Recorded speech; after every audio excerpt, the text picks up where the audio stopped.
Next question है अपने पास यार,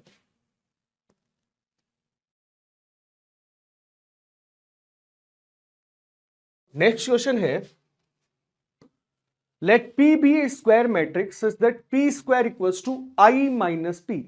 P स्क्वायर एक स्क्वायर मैट्रिक्स है जो कि इस रिलेशन को सेटिस्फाई कर रहा है for alpha beta gamma del belongs to natural number, है ना, नेचुरल नंबर में है,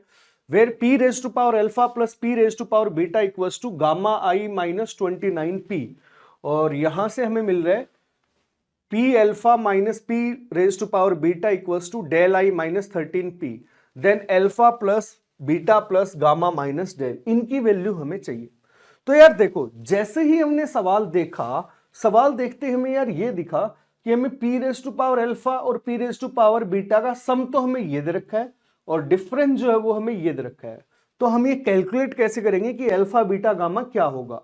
है ना। तो हमें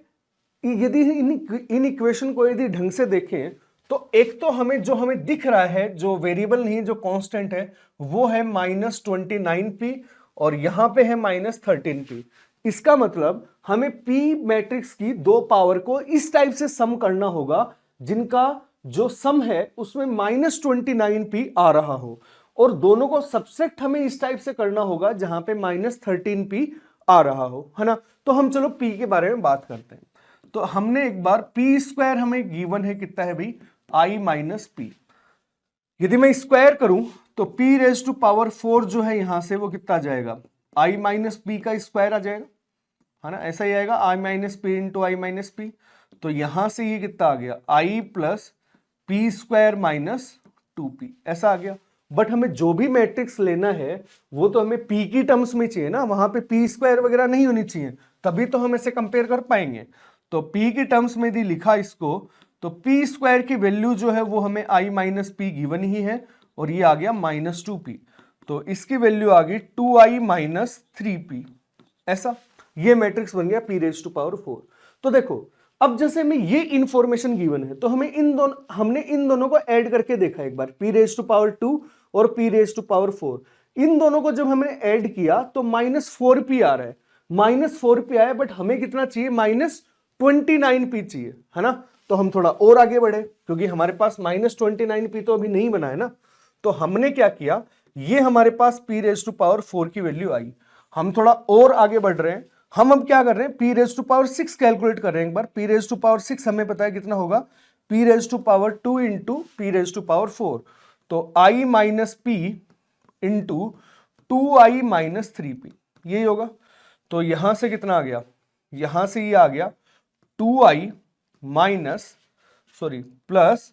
3P square, 2I plus 3P square, और P का कोफिशिएंट कितना आ जाएगा, 2 माइनस 2 और माइनस 3 माइनस 5P, ये आ गया, ठीक है। अब P स्क्वायर हम वापिस यदि हटाएं क्योंकि हमें इक्वेशन तो P में ही चाहिए ना, तो P रेज टू पावर 6 जो है, P स्क्वायर की वैल्यू हमें गिवन है क्या, I माइनस P, तो ये आ गया I minus P minus 5P, तो ये कितना आ गया यहां से 5I माइनस 8P, ये आ गया P रेज टू पावर 6।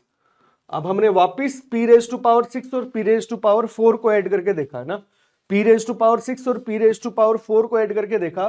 तो हमें मिला माइनस 11P, बट हमें चाहिए माइनस 29P, अब भी हमारी बात नहीं बनी है ना, तो हम और आगे चलेंगे। तो P raise to power 8 calculate करके देखें, है ना। P रेज टू पावर 8 यदि कैलकुलेट करके देखा जाए तो P रेज टू पावर 8 हम लिख सकते हैं भाई P रेज टू पावर 4 का स्क्वायर ही होगा, इसी का स्क्वायर करना है, तो इसका स्क्वायर में डायरेक्ट लिख दूं, ये कितना आ गया 4I plus 9P square minus 3 दूनी 6 12P आ गया ना, कुछ ऐसा आ गया। और P स्क्वायर की यदि वैल्यू रखें तो ये कितना आ गया 4I, P स्क्वायर की वैल्यू कितनी रखी 9P square I minus P था माइनस 12P, ऐसा आ गया। तो यहां से वैल्यू कितनी आई 13I माइनस 21P, ये आ गया P raise to power 8। P raise to power 8 तक हम पहुंच गए हैं। P रेज टू पावर 8 जो है वो कितना है 13I माइनस 21P। अब यदि देखा जाए तो यार देखो, एक बार इन दोनों को ऐड करो, P रेज टू पावर 6 और P रेज टू पावर 8, इन दोनों को ऐड किया तो देखो 21P यहां पे और -8, मतलब -21 यहाँ पे, -8 यहाँ से, तो -29 बन रहा है ना, मतलब ये हमें ये वाली इंफॉर्मेशन से हमें ट्रू लग रहा है। अब जरा यहां पे आओ,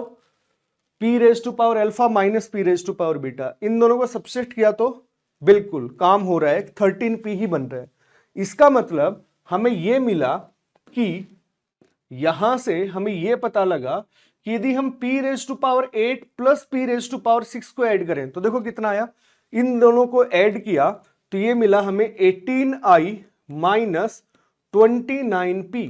और यदि p raise to power 8 minus p raise to power 6 यदि इनको सबसेट किया तो हमें कितना मिला, 8i माइनस 13p, ऐसा ही मिल रहा है। तो अब देखो, अब हम कंपेयर कर सकते हैं, इसने बोला था p raise to power alpha plus p raise to power beta करने पे गामा i माइनस 29p मिलेगा, तो हमें इतना बताया है कि गामा की वैल्यू कितनी आ गई भाई, 18, और दोनों को सबसेट करने पे हमें डेल i माइनस 13p मिलेगा, तो डेल की जो वैल्यू है वो हो गई हमारे पास 8, और अल्फा बीटा जो है वो तो हम कैलकुलेट कर ही सकते हैं, अल्फा की वैल्यू 8 आ गई और बीटा की वैल्यू हमारे पास 6 आ गई, ये चारों वैल्यू आ गई। अब तो सवाल खत्म हो ही गया। हमें क्या पूछा है, alpha plus beta plus gamma minus del, तो ये कितना आ गया 14 और 18, 32 माइनस 8, तो 32 माइनस 8 इज 24, तो सी ऑप्शन जो है वो अपना करेक्ट ऑप्शन आ चुका है ना। तो